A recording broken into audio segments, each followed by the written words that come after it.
para desarrollar la tecnología, para desarrollar cómo va a ser ese aparato. Muy bien, una vez que ya tienen la invención de estos aparatos, digamos que el iPhone como tal, Estados Unidos no tiene su empresa de producción en masa en Estados Unidos, es decir, ahí solamente generan el proyecto, generan el producto base, y quien sí les genera es un país que se dedica eminentemente a la manufactura, que en este caso los componentes de los Apple o de la empresa Apple se hacen entre Indonesia y China, que son sus principales productores. Bueno, eran sus principales porque me parece que hubo un problema con China porque le estaba copiando su tecnología para generar su propia, digamos como que empresa nacional, que no sé si saben, pero bueno, primero fue Huawei, que por eso tuvo problemas con Donald Trump, porque supuestamente estaba copiando todo, el software, hardware, todo. Entonces, bueno, ese es un ejemplo de una empresa norteamericana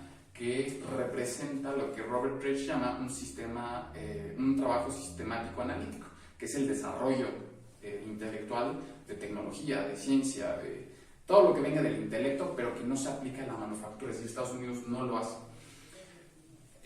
Obviamente habla de esos beneficios, de, pues ya saben, ¿no? Que Estados Unidos es lo mejor, porque nosotros tenemos esto, bla, bla, bla, ¿no? Pero años después viene la antítesis, de Robert Reich. Recuerden que el primero se llamaba El trabajo de las naciones, que él escribe, pero viene quien critica su modelo económico. Déjenme ver si pinta mejor. Ok, quien saca la antítesis de El trabajo de las naciones es Vivian Forrester. Vivian Forrester es una francesa, que escribe el libro porque su hijo se suicida, porque una vez que sale de la universidad empieza a buscar trabajo y está la crisis económica en Francia, la crisis de empleo, que el hijo no encuentra trabajo y termina suicidándose por lo mismo.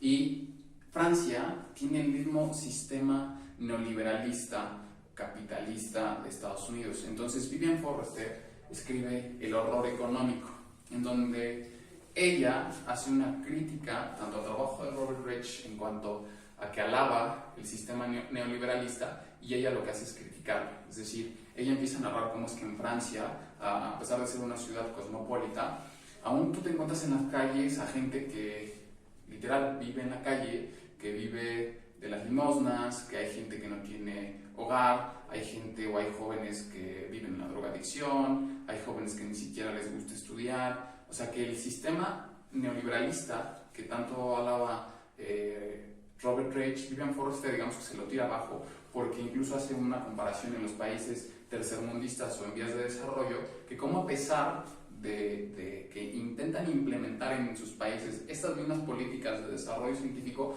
obviamente por cuestiones de economía nacional no pueden desarrollarse de tal manera a llegar al nivel de riqueza que tiene Estados Unidos.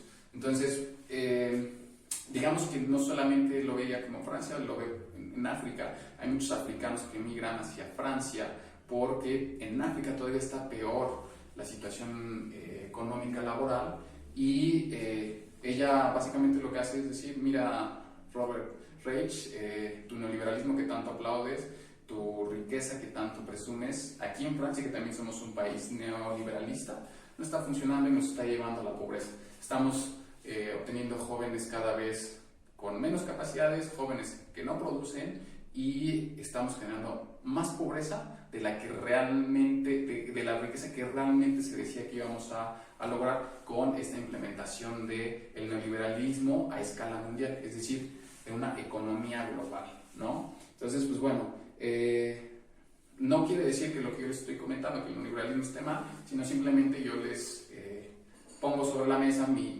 discurso, por así decirlo, para que ustedes, bueno, al final, si tienen otra postura a donde apoyen, digamos, este sistema económico, con mucho gusto estoy en los comentarios para que ustedes me lo hagan saber. Me encantaría, la verdad, que entraran como que en debate si está bien o no está bien.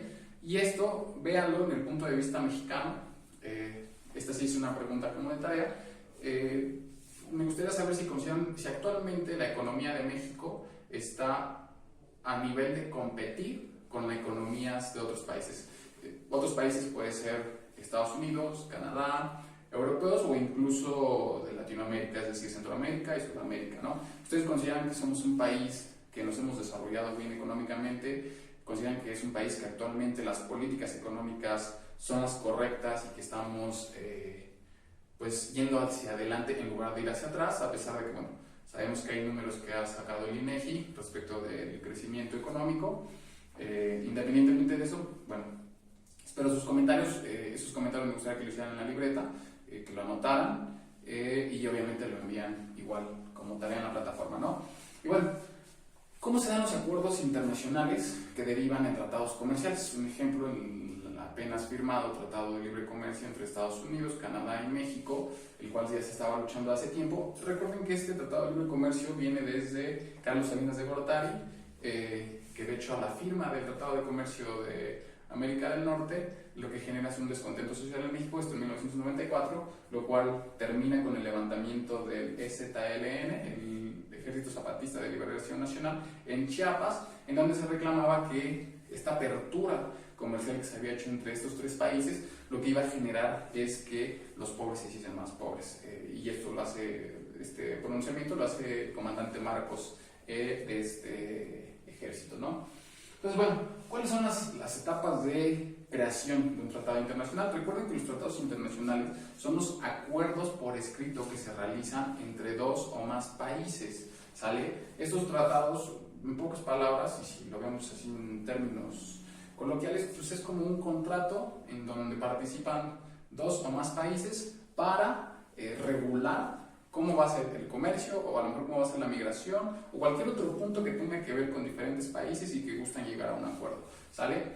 El primer punto es la negociación, que es básicamente cuando los equipos de trabajo de cada país se sientan a una mesa de debate y empiezan ahora sí como que hablar, en este caso Tratado de Libre Comercio, ok, bueno, ¿cómo vamos a regular la cuestión entre los tres países de importación y exportación de productos, reproducción de tales productos? ¿Cuánto me vas a dejar entrar sin cobrarme un arancel? ¿O cuánto te voy a dejar entrar sin cobrar arancel? ¿Cuáles son los requisitos mínimos que debe de tener el transporte, por ejemplo, que va de México hacia Estados Unidos para que le permitan entrar sin ningún problema, sin ninguna traba? Entonces todo eso se pone aquí en negociación. Digamos que esta parte es como que hablada, ¿no?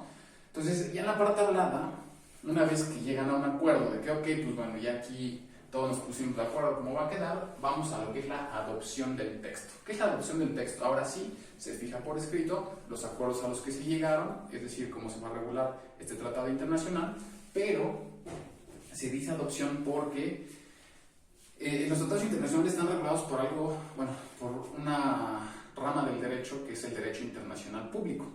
El derecho internacional público lo que nos pide o nos exige, o a lo que están obligados los países cuando realizan un tratado internacional, es que el tratado original, es decir, el que todos van a tomarlo como la base del acuerdo, ese primer documento o ese primer contrato se tiene que escribir en idioma inglés. Es decir, independientemente del idioma oficial que se maneje en cada uno de los países de los cuales están firmando, el tratado se debe de realizar en inglés.